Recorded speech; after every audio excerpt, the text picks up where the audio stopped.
The Cumberland River is located in the southern United States, flowing through Kentucky and Tennessee.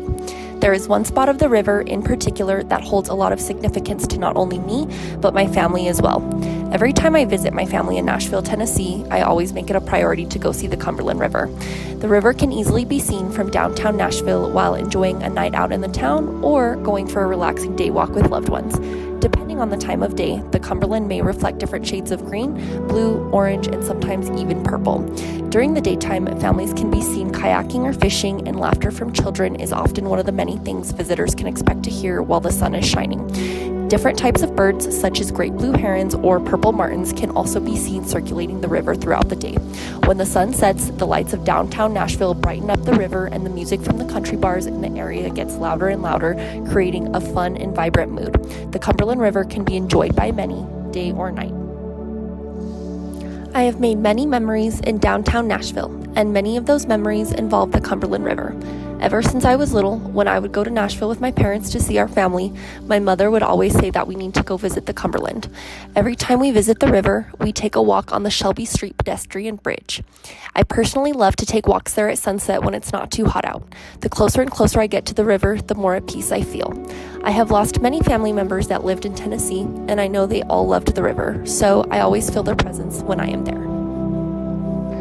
Some of my best memories at the Cumberland River include when my parents, cousin, and I would visit the river for the 4th of July. There is a showboat called the General Jackson that sets sail on the Cumberland River daily and even has a special event for the 4th of July.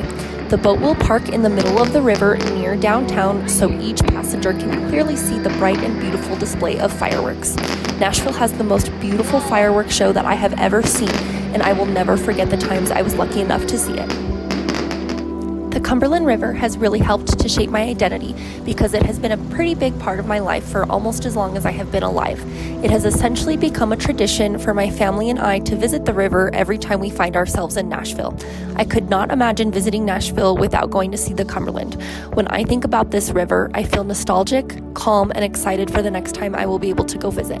The longer I think about the Cumberland, the more I miss it and my family. There are many historical and cultural events that are tied with the Cumberland River. The rich history associated with the Cumberland and even Tennessee as a whole dates all the way back to 10,000 BC. This evidence of Paleo-Native Americans in this area mainly comes from archaeological finds of fluted spear points and other distinctive cutting and scraping tools. The greatest concentration of evidence of indigenous peoples at this time is located in the western valley of the Tennessee River and the Central Basin, particularly along the Cumberland River. In the prehistoric times leading up to recorded history, indigenous peoples that dwelled on this beautiful land were hunters and gatherers.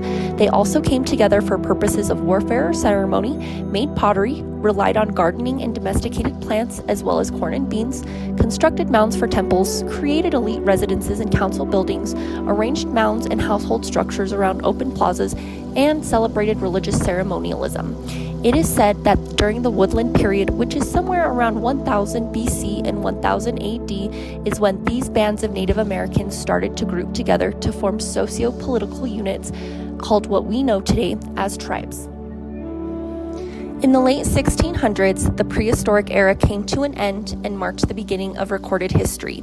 This specific time period in Tennessee marked the start of the stories of the Cherokee, Yuchi, Shawnee, Creek, and the Chickasaw peoples and their relationships with the Euro-Americans and a new nation.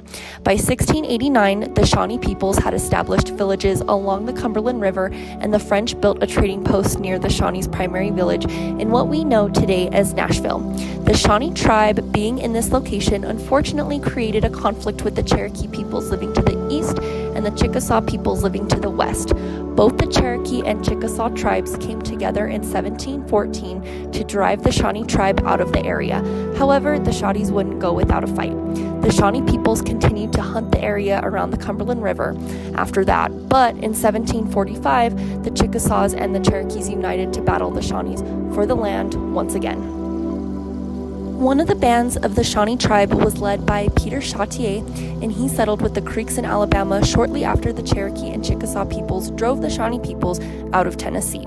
The Shawnees attempted to move back to the Cumberland once again in 1756, but they were expelled. Then a Shawnee warrior by the name of Cheeseekau joined with the Chickamaugas, which is a group that included Creek, Cherokee, and White Tories, to raid white settlements in the Cumberland Valley. Unfortunately, there are only about 65 years from the Native Americans' complete ownership of the land in Tennessee to their forced removals. The Proclamation of 1763 reserved all of Tennessee for the natives of this land. However, Tennessee's first cession was in 1768, and eventually all the natives' land and reservations were ceded to Tennessee. Even though all of their official land had been taken away, many Native Americans still lived in Tennessee, whether they were integrated citizens, outcasts, or hiding in the Smoky Mountains.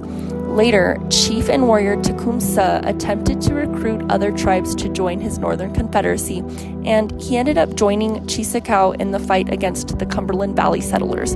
Cheeseekau ended up getting killed in a raid in 1792, so Tecumseh buried him and vowed to return.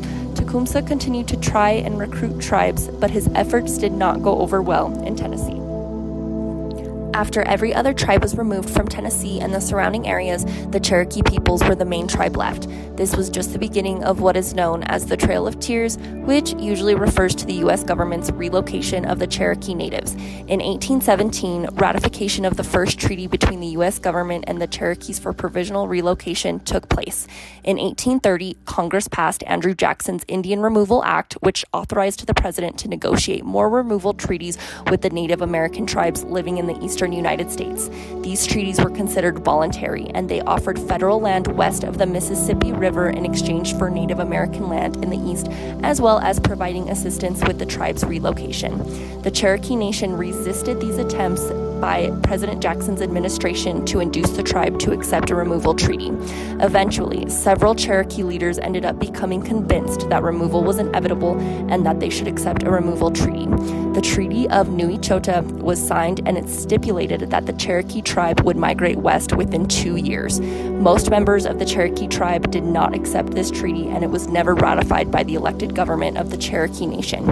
After the deadline passed in May of 1838, the Cherokee Roundup began. U.S. forces hunted Cherokee people down, took them prisoner, and marched them to temporary stockades in North Carolina, Georgia, Alabama, and Tennessee. They were later moved to concentration camps around present-day Charleston, Tennessee at Fort Cass.